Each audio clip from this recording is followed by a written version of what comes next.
Akoma bedi nkunime fa bojuchari agbayo bia de bi so akyere me ama me chima sama ye me de nkofi ebonsu ejina betre isubane na ho ofedi ejayo hodi atwami ama menkai di e bifire enye shen na so ni sika kase ya man kamhwe ma de pari se mi hunanum sane no ma asem to fishia Neso try me mami unse Odopa di eye nkono sika De kasi ama me unso enyanse ni ntino me wabasu bobi di man no wow Me wabasu bobi di man Medo Abrante ne se sa akoma bedi nkunim efri abojo cherry ye ka abojo cherry ane di an obi a obuntam funtam sansa asem we so tenes wantie mu mienu na da bia odi ka ma obufu a ebe wi akire ne sanya no kora afei na asa wakwa nipa hunu bi ewo nipa no a wo ye sa wo nanim enti da bia sesa akoma bedi nkunimu a efira abojo cherry ti da bia wuti asama tie ni mienu adana me ne wo ka asem we se titru ni ya warefo enye de obeti afa odofo bia na abeka se me kunu de onyanko obeye so yo ba na ta kasa asem na jai ena ware bebre na enyina no relationships ni bebre na egu na agina sa de no asomasi de onya obeye me yiri de onya obeye da krope na nipa de sesa bema enu nti bia na da wo so wo yiri de onya obeye na bia na sa da no so no ba na ye na adwen se wajai sa de no enti sa akoma bedi nkunim wa ware mu efira abojo cherry titru ni awarefo enya awarefo nko Aba be meeting me from my buy. Araba me pel. And I'm a fat no Atlantic Ocean. Emma. And I'll chon. Was what to do ni mu. Koji kakra. When no more ya. Blow me. Entina homa wanim nwa sese fa Cool Glow Clean Mint wogru wanum eyi nkabone na bo ho ban free esenyare ho afei fa Cool Glow Pearl Bright Teeth Whitening Powder siesie wo sen eno ana se wo de brush bebo powder mu na de twetwe wo sen ho ebe ma wo sen ye fita se shem Cool Glow Fresh Oral Spray ni so fa bi sho ho wate wo ko nipa mu spray bi gu wanum na wanum aye hwehwehwa yo nyoma so de papa bi straight from America nkasa Hi. Whoop Cool Glow Beauty Care Products Ibiato. Fred 0553 351 796. Ubenya yewa hojo Atinga Junction. Kumasi. Cool Glow. Diwenumni. FDA aji edwadi nkratwe atum. So obi e bibi mawa eya amane nya ofe. Empem bebre mu de mehunu ne se ene. Ehyianum ane ekan na emom efiri anum pani erefi. Na emom Daasebre Gyamenah se Nia wo ye ma me kane no ene de ogusu ye ne me wa Abaso bobi de ma wo da be na wo fra wo yire tena se ka chense sweetheart na de me bu Abaso enya Abaso bonko ane se enya ta me wo so bo okuna na wo yire Abaso ene se bi okura sika wo de ma wo da bi aduane a wadie ene mre bi nkomo bi a wo bo wo eduru mre bi wan hia ne kura nke bi anka ho ka adwam enu nti etoda awarefo eya ya mu bobobo ye ho Abaso ti Daasebre ho fa Gyamenah without wasting my time osem wa Abaso bobi e de Medo me san wa achede bi kan ho na ye nti achede akora brante ne ka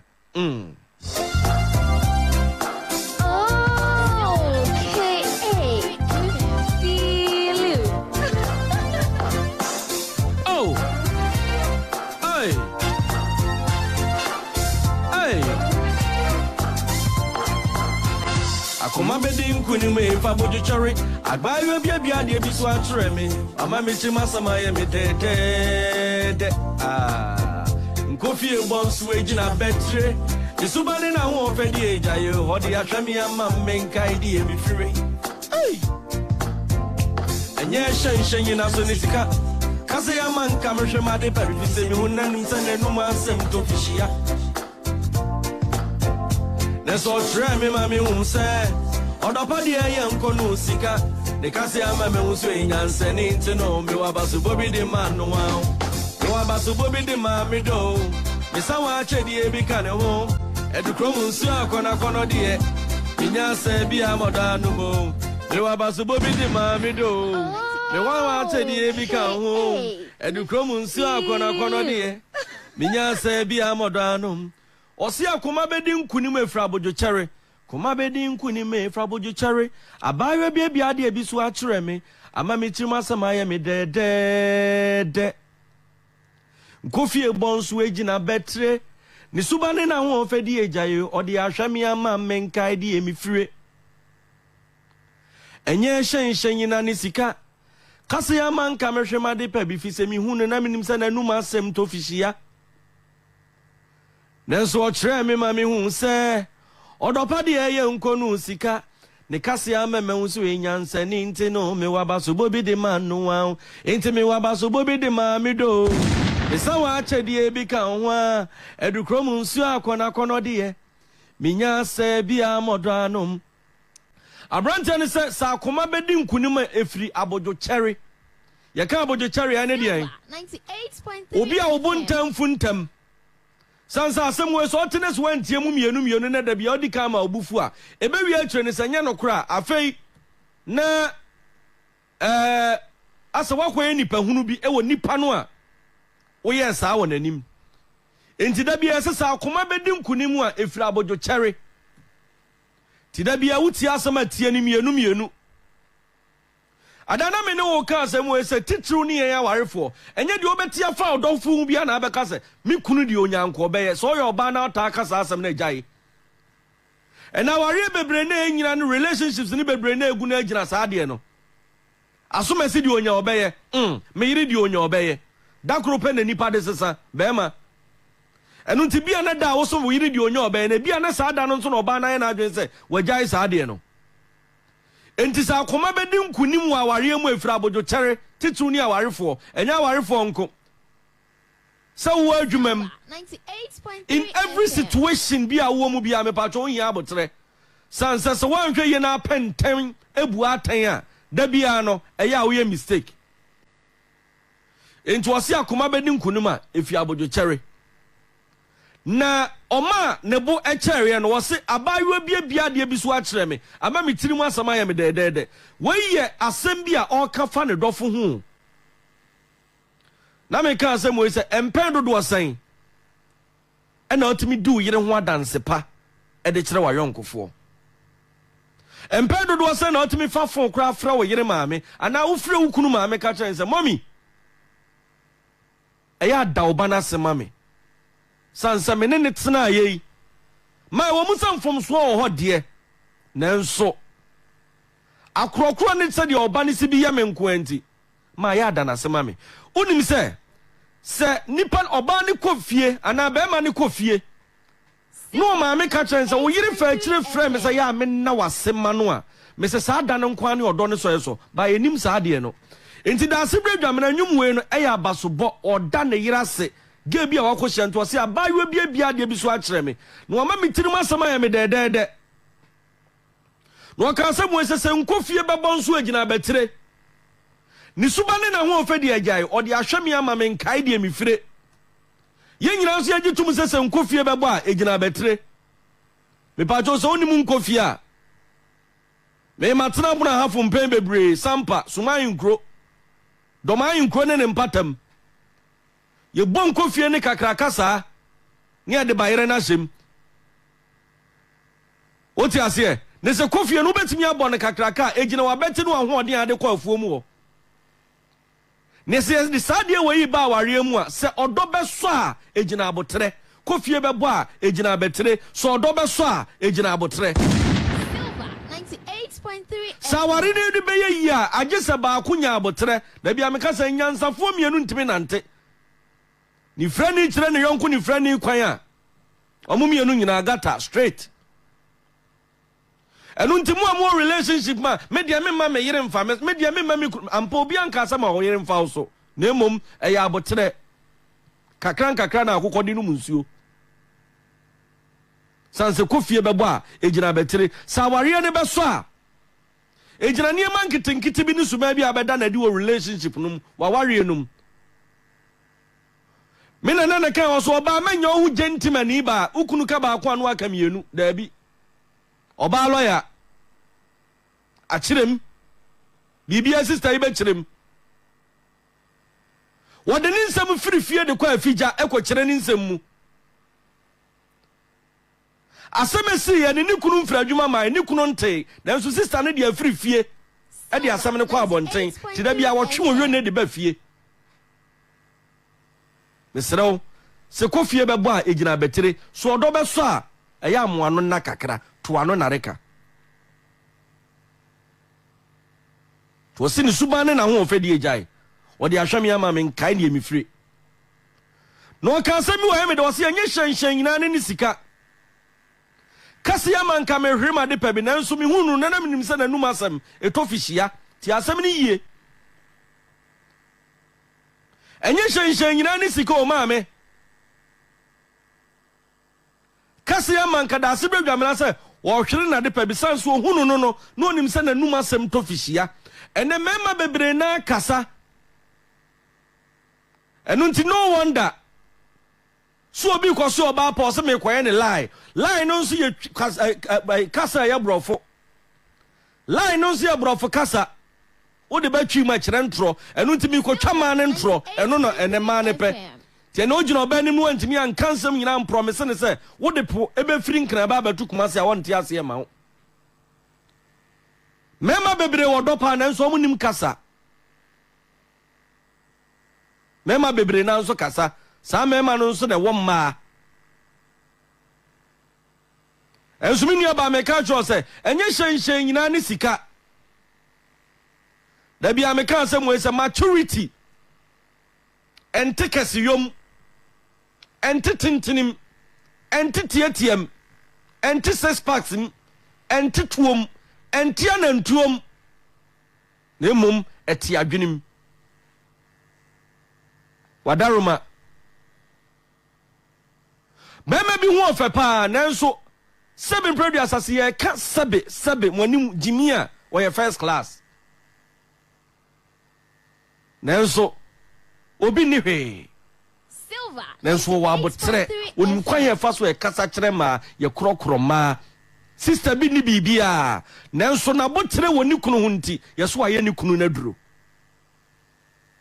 woti ase ye enu nti enye hyenhyen nyina ne sika kase ya man ka mehwe ma de pa bi wan hwe yi a wudi be ma na no asem achi a na num asem etimi tofihia enso me kasai ebi anu oda single room enu nti wodi na wote ho no so okrokro afa ne saa na bo na baso ate hey isawa chedi ebi ka mo edukromo si akona de nya se bi amoda no ma yo Abaso bobi di ma Medo isawa chedi ebi ka wa edukromo si akona de nya se bi amoda no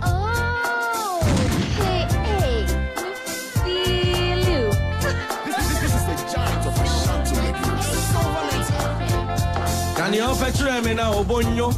Listen, you're paying now, what be a swat you? Me better now, I was seeing me be say, why? Hey, dependence, and you're in a way, Doko, dear, there was baby. Would you see me and Kawa meow? Hey, then can't shine ya and Cassan yet. Copratu Betama, and when you're friend, dear Abaso Sanka, ye hey, Consul, what to Papa so. Let's miss me the image into your nudio freezer on fire, okay? Hey! Into the Abaso bobi di ma Medo. The someone said the Ebika ho. And the Cromus Kono de Minya se bi amodanum. Can you picture me ma ubonyo? Frisan yami penina wa bi esu atrem you me betina wa ma was yagu mi biem. Se wa.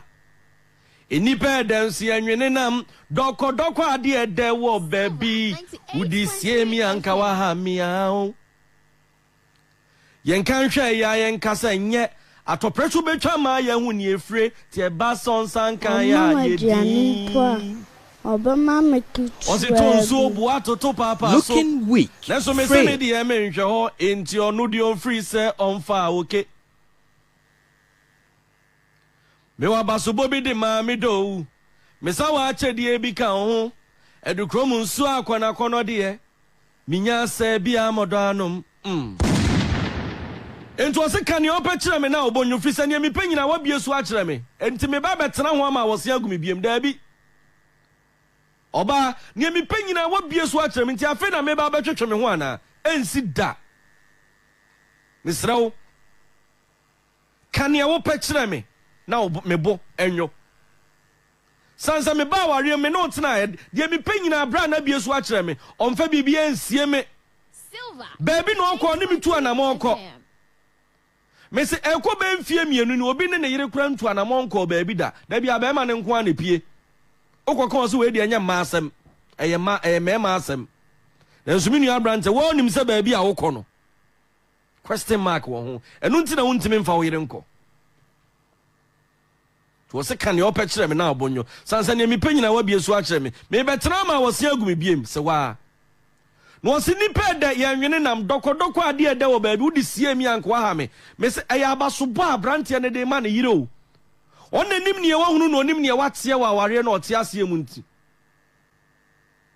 woti ase aware no ote ase no sister ne nanim ne wa hunu ene ne wa tie ti de bi onam odi ne kunu ho adanse pa e de kira manfo oso udi sie mi anko ha me sanse dokodoko ade ede wo baabi udi sie mi anko ha me no kan se mi se yen kan hwe ya yen kasa nye atopretu betwa me ahu ne efrenti se basa won sankan ya eya yedin minua da bia me kasa obi aba be se obi a kire wo wo pepa se wo be boa girl bi nanso obi aba ncha ba be ka cho so wote area mu ha ahyawo sam nko an oye akohwi sam nko an oye bra ni ni suban Daasebre Gyamenah se men kan cho se yen kan hwe ya yen kasa nye onu abanchi a beden wo hunu se ya na senye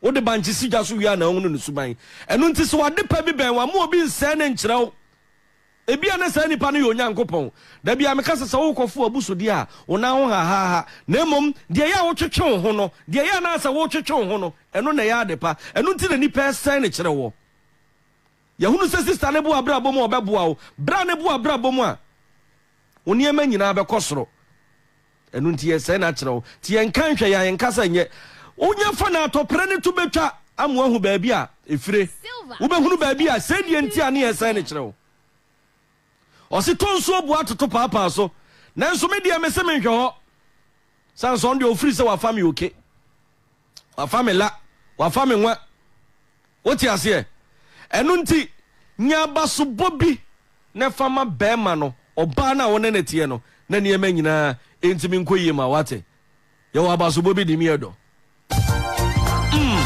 ogwana na nkasa ma obonti na basi edi wo nsi aka ntam se oni obi aka waje wo nko a hey tio ohiani do ne ba ye nhunu agura efe na wo wi akohwe na de sombo na yetu agire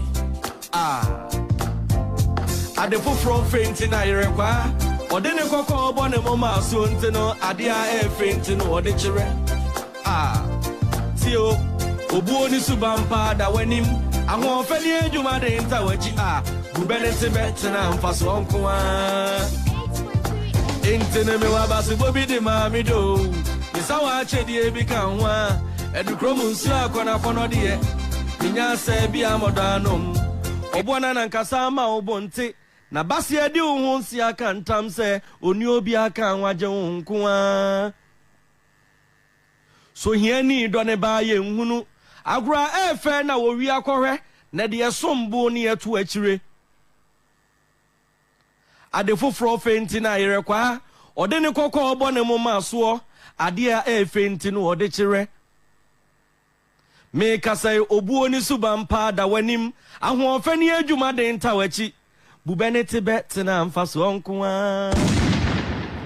entene me wa Abaso bobi de Medo me sawa chedi ebi kan ho edukrom nsu akona kono de minya se bia modanom obuona na nkasa ma abonte wate ne adu ho nse Silver 98.3 FM. What do you say? Catch him some intimacy. One see a matin to me, be a cow, a jonqua.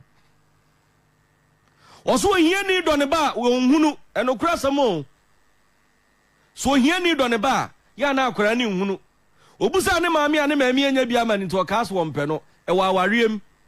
Bemaninya and Corbea pa, and conform to me, and conform Tadie, Hilia Basway, Kimpiski and Conforque. E ka ukunu kunenka nwumre bi ono to unim be ma ni tirimo po enu ntere be osori aso ukunu mpew me yire mpeme e ka oba ne nko enke bi anka wote amonone wofa phone wa frɛ no na nko akorokoro no oba ne tirim po de to no nanso wonim esanse sika ne nsɛm nti no bra ne ka asa bi ana yire ne mpɛ no tie so ohia ni do ne ba ye onhunu no Abaso bobi de Medo so no obi na tie menua na so okrokoro nko a sika nim kura ya abɔ na Abaso Silver 98.3 na abotre FM. samudi abotre ani nyansa tena sa nyansa kura na mudi pesika mu benya bi ama aware no so atimi aye kama aha na mede ubesie mabia o mana to ubetimi afrɛ me 0552944922 0552944922 0552944922 0552944922 no Abaso bobi de Medo.